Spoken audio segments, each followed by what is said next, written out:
The dusty wind carried the sound of Emma Gallagher's sobs across the barren Wyoming landscape, as her father's pocket watch the last family heirloom was ripped from her trembling hands by Alfred Wickett, the wealthiest landowner in Redemption County. "That ain't nearly enough, Henry," Wickett spat, examining the timepiece with disdain before pocketing it. "You still owe me $300, and I'm done waiting." It was 1878, and the drought had destroyed what little hope remained for the Gallagher farm. Hope's mother had passed 2 winters ago from consumption, leaving just her and her father to work the unforgiving land. Now, at 22, Hope stood watching helplessly as her father's gambling debts came due. "Please, Mr. Wickett," Henry Gallagher pleaded, his once proud shoulders now permanently hunched from years of failed harvests. "We just need till spring. The south field might yield enough." Wickett raised his hand, silencing Henry immediately. "I've carried your debt for 2 years, no more." His eyes moved slowly to Hope, causing her stomach to twist. "Though I see you have something else of value." Hope's father went pale. "No, not my daughter. She's all I have left." Wickett adjusted his expensive vest, a smirk playing on his thin lips. "Then I suggest you find $300 by sundown, or the sheriff will escort you both off this property after I've collected what's mine, one way or another." As Wickett and his men rode away, Hope gripped her father's arm. "Papa, what does he mean?" Henry couldn't meet her eyes. "He's offered before to cancel the debt if I'd let you marry his son Theodore, or worse, work in his saloon." He finally looked at her, tears in his bloodshot eyes. "I've always refused, but Hope, we've got nothing left." Hope spent the afternoon in a daze, mechanically helping her father gather what few possessions they might be able to sell in town. The thought of being handed over to the Wicketts made her physically ill. Theodore was known to be cruel to women, and the girls who worked in Wickett's saloon were treated little better than slaves. As the sun began its descent toward the horizon, the sound of approaching horses made Hope's heart race with fear. But instead of Wickett's entourage, a single rider approached. Tall and broad-shouldered, he rode with the easy confidence of a man at home in the saddle. "That's Lucas Everett," her father whispered. "The foreman from the Rocking J. What's he doing here?" Hope had seen Lucas Everett in town a few times. He had a reputation as a fair man who'd fought with distinction in the war. Women in town whispered about his striking blue eyes and the mysterious scar that ran along his jawline. Lucas dismounted in a fluid motion and approached their porch, removing his hat. "Mr. Gallagher," he nodded respectfully. "Miss Gallagher." "Mr. Everett," Henry replied, confusion evident in his voice. "What brings you to our farm?" "News travels fast in small towns," Lucas said, his voice deep and steady. "I heard Wickett's calling in your debt today." Hope felt her cheeks flush with shame. Their financial ruin was now public knowledge. "How much does he claim you owe?" Lucas asked. $300, Henry answered, defeat in his voice. "Plus interest," he says, "though we never agreed to any." Lucas's jaw tightened. "Wickett's interest always seems to appear when it benefits him." He hesitated before continuing. "Mr. Gallagher, I've been saving to buy my own spread for some time. I have $400. It's yours if you need it," Hope gasped.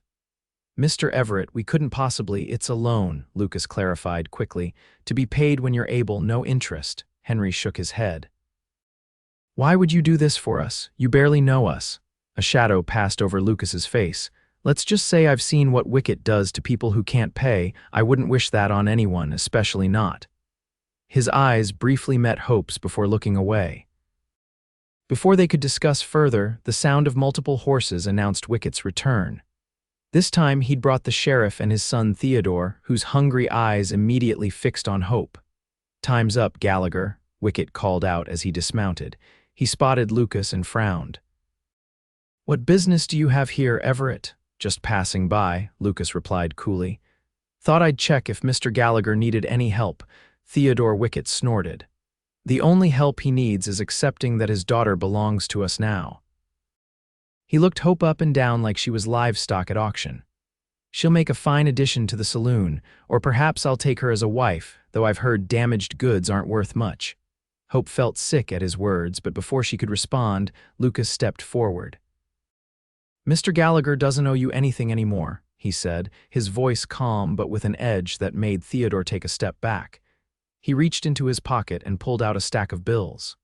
Here's $400. That covers the debt and the ridiculous interest you've no doubt added.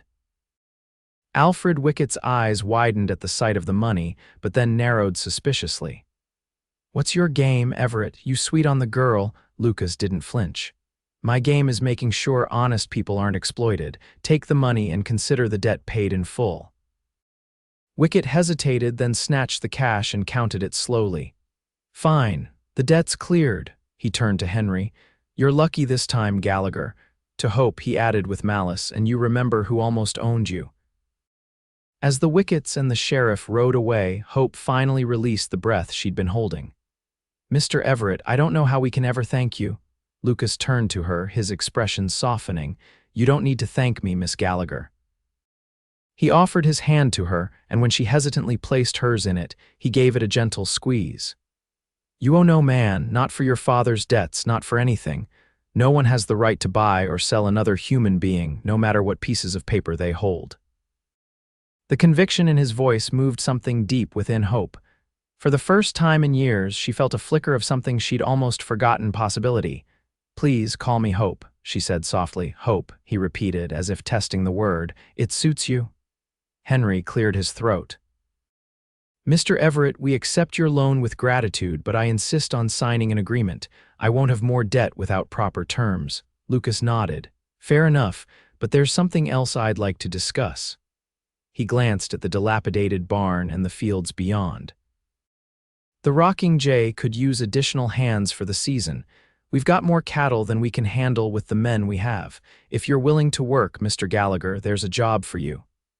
And Miss Gallagher, he turned to Hope, my employer, Mrs. Jenkins, has been looking for someone to help with the household duties. Her arthritis makes it difficult to manage alone. Hope and her father exchanged stunned looks. You do that for us? Henry asked. The Rocking J needs good workers, and from what I've seen of your farm, despite these hard times, you know how to work, Lucas replied practically. It's not charity, it's business. But the way his eyes lingered on Hope suggested it might be something more. The following week found Hope and her father settled at the Rocking J Ranch. The property was impressive 5,000 acres with a main house that dwarfed their modest farmhouse. Margaret Jenkins, a widow in her 60s who had inherited the ranch from her husband, welcomed them warmly. It's about time Lucas brought some civilized folk to this place, she told Hope as she showed her around the house. Too many rough men and not enough conversation that doesn't involve cattle or the weather. Hope took to her new duties eagerly. After years of back-breaking farm work and constant worry, keeping house for Mrs. Jenkins felt almost restful. She cooked, cleaned, mended, and in the evenings, read aloud to the older woman whose eyesight was failing. Her father, too, seemed reinvigorated by the change.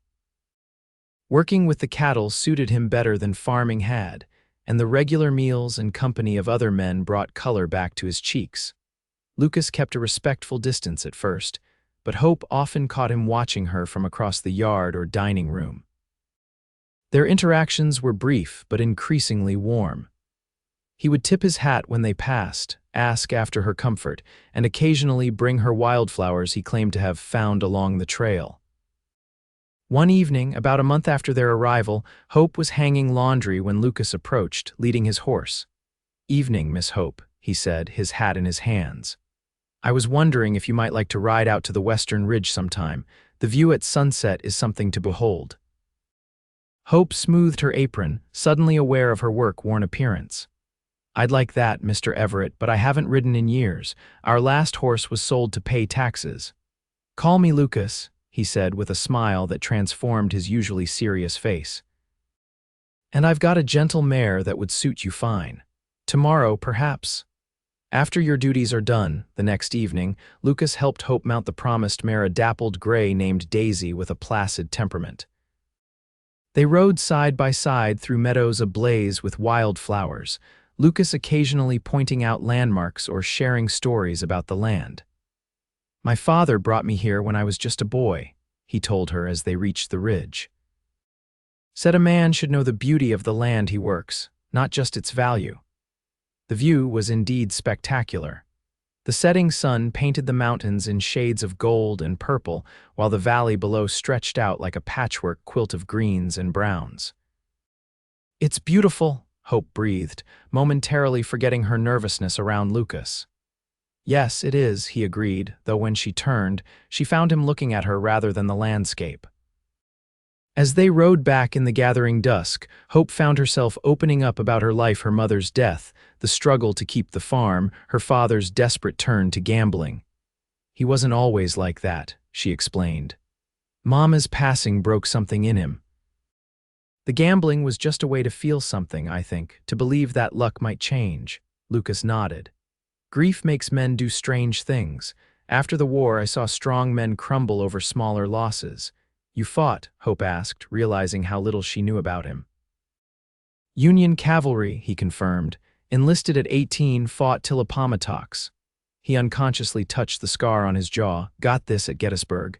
A Confederate saber caught me as I was helping a fallen comrade." "You were very brave," Hope said softly. Lucas shook his head. "Not brave. Just doing what needed doing, like you've been doing for your father all these years." Something in his understanding tone made Hope's eyes well with tears. No one had ever acknowledged her struggles that way before. As spring turned to summer, these evening rides became a regular occurrence. Hope found herself looking forward to them all day, planning what she might tell Lucas or ask him about. He was well read for a cowboy, having educated himself with books during the lonely winters, and their conversations ranged from literature to politics to dreams for the future. One hot July afternoon, Hope was baking pies in the ranch kitchen when Lucas entered, his shirt damp with sweat from working the herd. "Mrs. Jenkins said I might find something cold to drink in here," he explained, his eyes crinkling at the corners. Hope poured him a glass of buttermilk. "You look like you've been wrestling steers again." "Just the ornery ones," he replied with a grin, drinking deeply. "Your father's a natural with cattle, never would have guessed he was a farmer his whole life."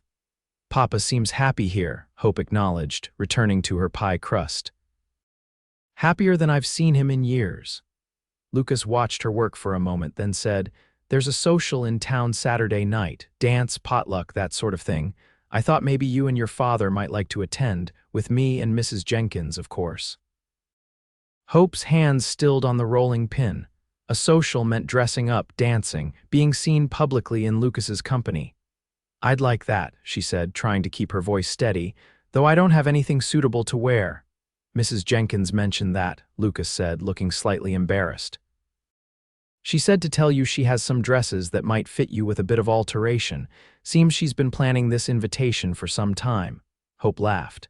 "Has everyone been conspiring behind my back?" "Not everyone," Lucas said, his voice growing serious. "Just those of us who care about you."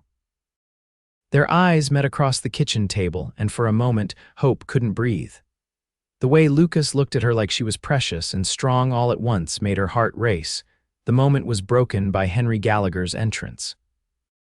"Something smells mighty fine in here," he announced, oblivious to the tension in the room. Saturday night found Hope standing before the mirror in her room, hardly recognizing herself. Mrs. Jenkins had provided not just a dress, but also a pair of delicate shoes and even a small bottle of lavender water. The dress was a deep blue that made Hope's gray eyes look almost silver, and though it was a few years out of fashion, the alterations Hope had made gave it a fresh charm. Her father knocked on her door. "Ready, Hope? Lucas is waiting with the wagon." Downstairs, Lucas stood in the parlor wearing a clean black suit, his unruly brown hair tamed for the occasion. When Hope entered, he stared at her with such undisguised admiration that she blushed to her roots. "Miss Hope," he finally managed, "you look beautiful." The social was held in the town hall, decorated with paper lanterns and wildflowers. It seemed everyone from 20 miles around had come, and Hope found herself the subject of curious glances and whispers. Most knew of her father's debt and Lucas's intervention, and speculation about their relationship was rampant. "Don't mind them," Lucas murmured, his hand warm on the small of her back as he guided her through the crowd. Small towns run on gossip. The evening was a whirlwind of introductions, conversation, and delicious food. Lucas stayed attentively by Hope's side, though he was greeted enthusiastically by many, especially the unmarried women.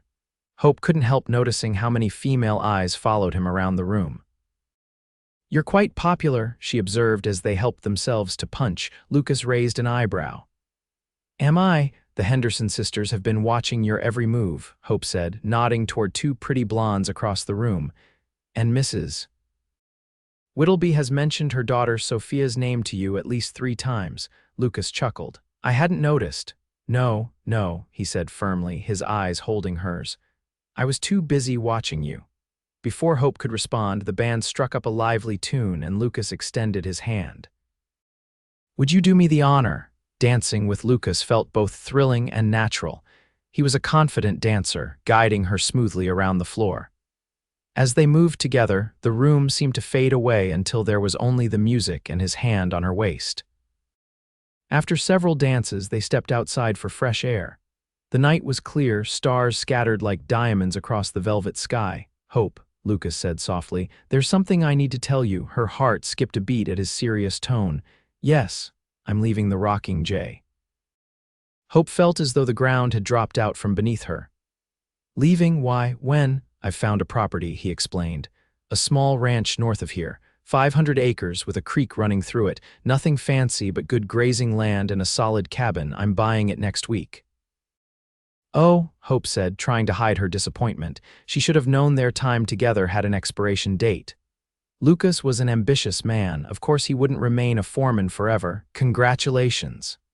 Lucas studied her face in the moonlight, then reached for her hand.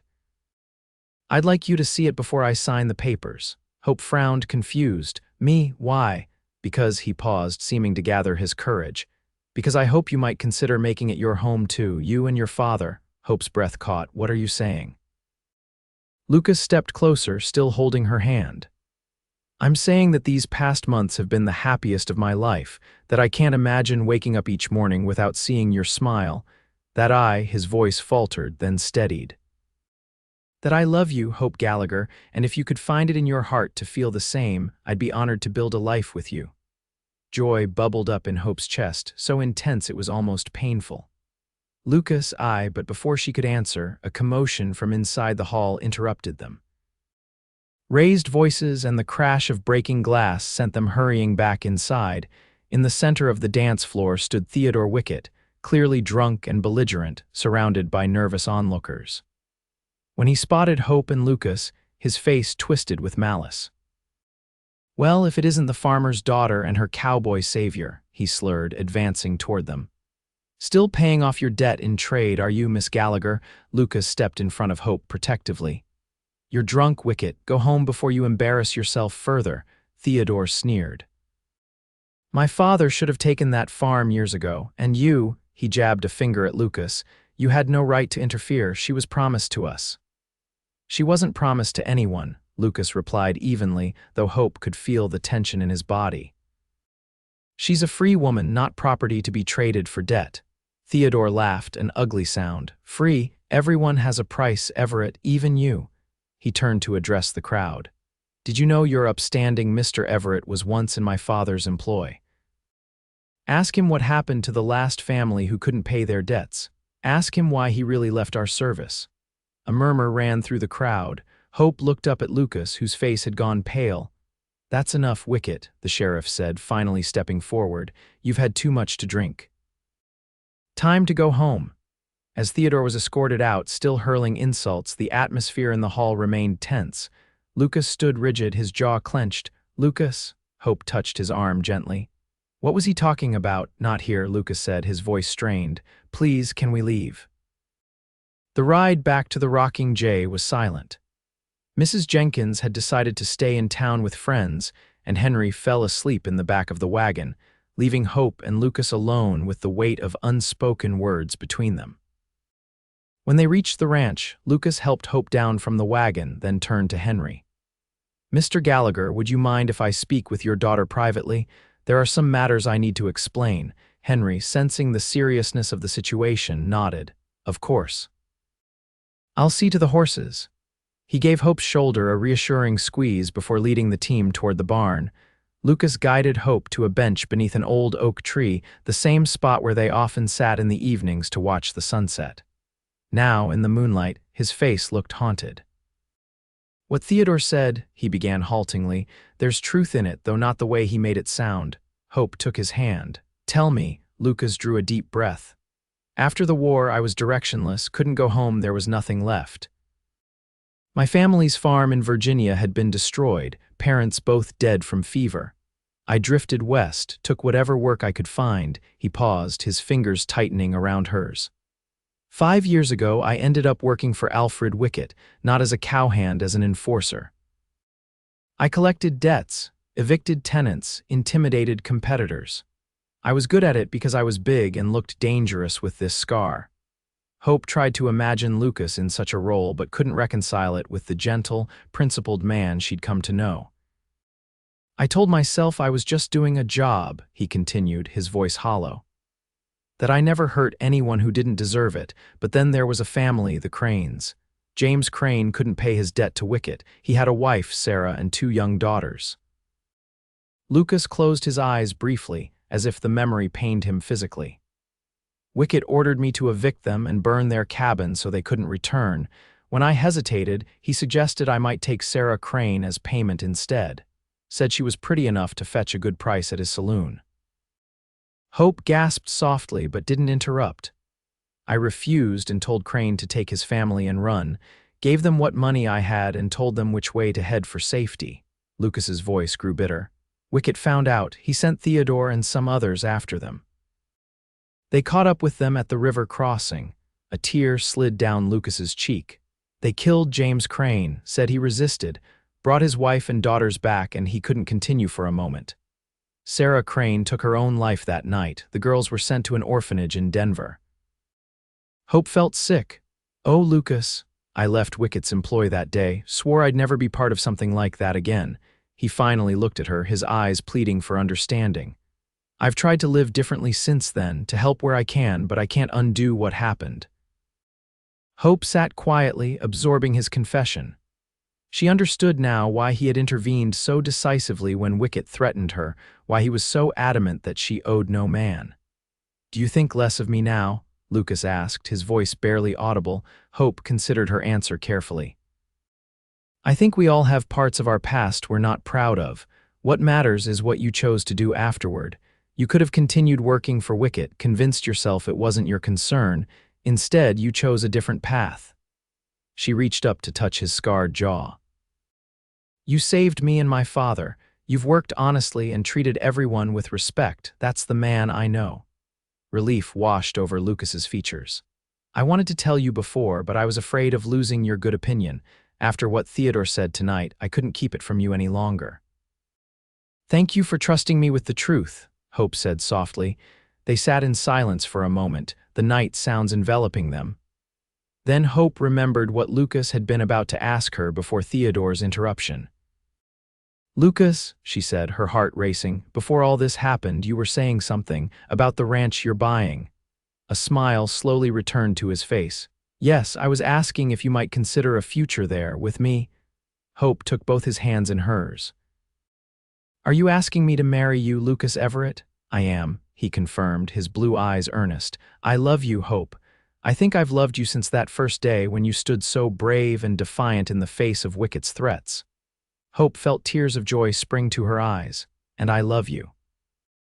Your kindness, your strength, the way you fight for what's right." Lucas pulled her gently into his arms. "Is that a yes?" "Yes," Hope whispered. "1,000 times yes." Their first kiss was tender, a promise exchanged beneath the stars. When they finally parted, Lucas pressed his forehead to hers. "I don't have much to offer yet. The ranch is small, the cabin basic." Hope placed her finger over his lips. "I don't need much, just you and a place where we can build something together, something honest and good." The next morning, Hope and Lucas approached Henry with their news. Though not entirely surprised, her father insisted on a proper courtship period. 3 months, he declared. Time enough to be certain and to prepare properly. Lucas agreed readily. "I respect that, sir. And I'd like your blessing to bring both you and Hope to see the property I'm purchasing." It would be your home too, if you're willing. Henry's eyes misted. You'd have your father-in-law underfoot. I'd have family close, Lucas corrected him warmly. And I could use your experience with the cattle. 2 days later, they rode out to see Lucas's prospective ranch. The land was indeed beautiful rolling grassland bordered by a clear creek, with distant mountains framing the view. The cabin was rustic but solidly built, with 2 bedrooms, a kitchen with a proper stove, and a covered porch that caught the morning sun. It needs work, Lucas acknowledged as they toured the property, but the bones are good. And there's room to expand when, he glanced at Hope shyly, if we need more space someday. Hope blushed, understanding his meaning. The thought of children, of building a family with Lucas, filled her with quiet joy. I love it, she told him honestly. It feels like a place where good things could grow. The 3 months of courtship passed in a flurry of preparation. Lucas finalized the purchase of the ranch and began improvements on the cabin. Hope sewed curtains and quilts and planned where her mother's few cherished possessions would go in their new home. Henry divided his time between helping Lucas and continuing his work at the Rocking J, where Mrs. Jenkins had insisted he remain employed even after the wedding.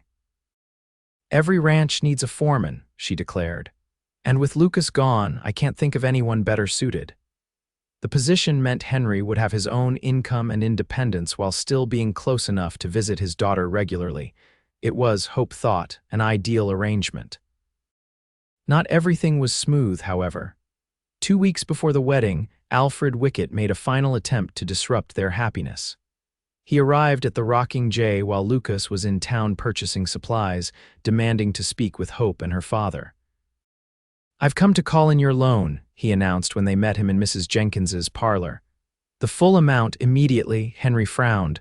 What loan? Lucas paid our debt in full. Wickett produced a document with a flourish. This says otherwise. This is a promissory note for $400, signed by you, Henry Gallagher. No payments have been made in 4 months. Hope examined the paper.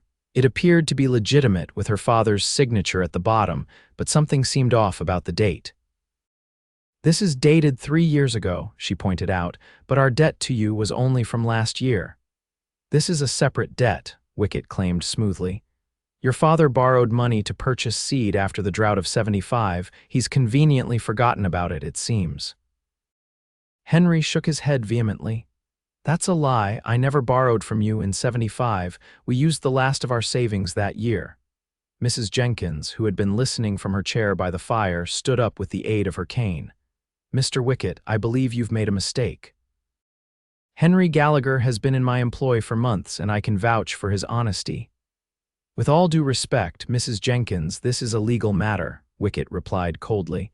The signature speaks for itself. Either pay the debt, or I'll be forced to pursue other means of collection. Hope understood the threat. If they couldn't pay, Wickett could have her father jailed for debt, effectively stopping the wedding and leaving Hope vulnerable once more. May I see that document again? Hope asked, an idea forming. Wickett hesitantly handed it back to her. Hope studied it carefully, noting the yellowed paper and faded ink. This does look like Father's signature, she admitted, but something isn't right. She walked to Mrs. Jenkins's writing desk and pulled out a magnifying glass the older woman used for reading. Under closer inspection, the truth became clear. This was originally dated 1870, Hope declared, showing the altered date to her father and Mrs. Jenkins. Someone changed the 0 to a 5, and look here, there are signs of erasure where the original amount was written. Mrs. Jenkins examined it with her glass and nodded. The girl's right, this document has been tampered with. Wickett's face darkened. Nonsense, the sheriff will see it differently. Will he? Came a deep voice from the doorway. Lucas stood there, his expression thunderous. Beside him was Sheriff Mills and a slight, bespectacled man Hope didn't recognize.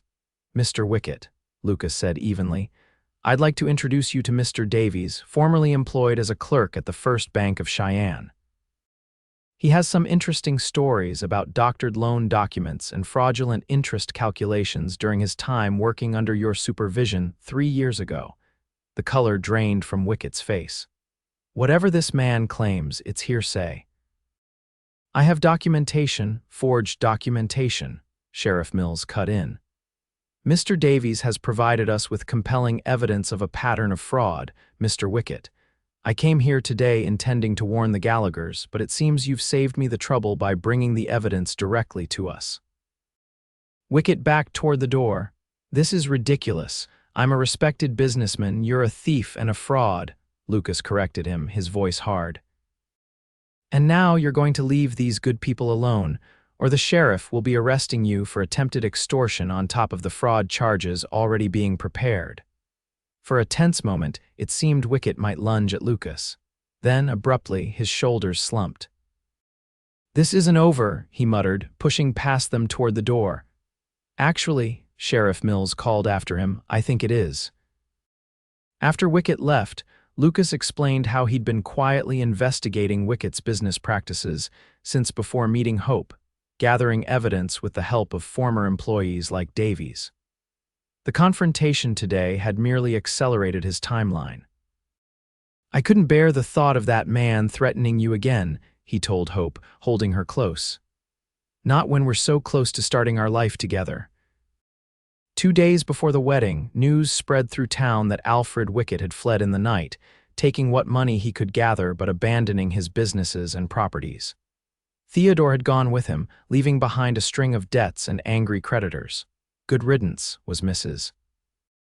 Jenkins's only comment when she heard.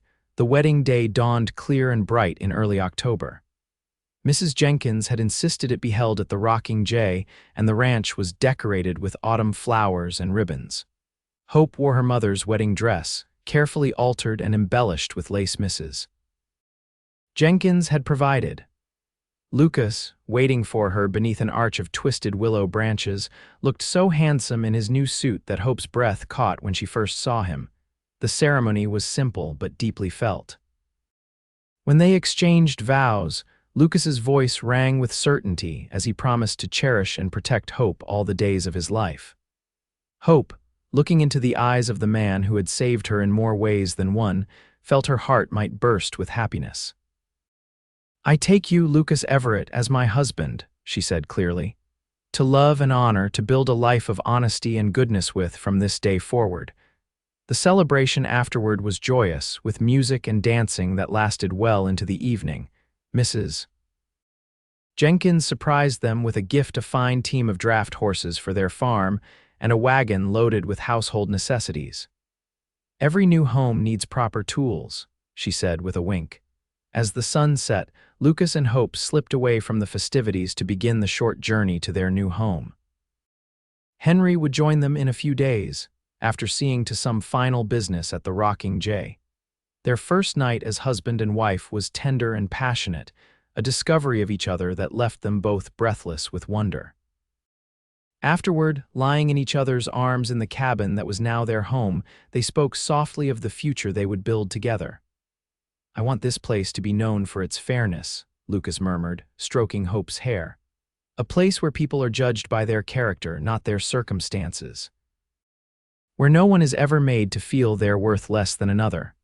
Hope pressed a kiss to his chest over his heart, and it will be a place of healing, for us, for others who have been wounded by life. We'll make it so, Lucas promised, together. In the years that followed, Lucas and Hope's ranch, which they named New Hope, prospered. They added cattle gradually, reinvesting profits into improvements rather than expanding too quickly. Lucas's reputation for fair dealing and quality stock spread, bringing buyers from as far as Denver. Henry thrived in his role as foreman at the Rocking J, though he spent most Sundays with his daughter and son-in-law. When Hope gave birth to their first child, a daughter they named Margaret after Mrs. Jenkins, Henry moved into the second bedroom in the cabin to be closer to his granddaughter. 2 years later, a son joined the family, followed by twin girls 3 years after that. The cabin expanded accordingly, with Lucas and Henry adding rooms as the family grew. By the time their youngest was born, New Hope had become a proper ranch house, with a wide veranda where the family gathered on summer evenings. News eventually reached them that Alfred Wickett had died in Mexico, still running from the law. Theodore had been caught trying to pull the same lending scheme in Colorado, and was serving time in prison. The Wickett properties in Redemption County had been sold to pay creditors, and the infamous saloon was now a respectable hotel. Hope sometimes marveled at how completely her life had changed from that desperate day when Wickett had come to collect her father's debt. From near destitution and the threat of being sold to pay for another's mistakes, she had found love, security, and purpose. On their 10th wedding anniversary, Lucas surprised Hope with a small gold locket containing miniature paintings of their children.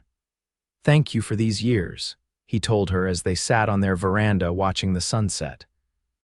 "For our family, for making this house a home, for believing in me even when you knew the worst." Hope smiled, leaning against his shoulder.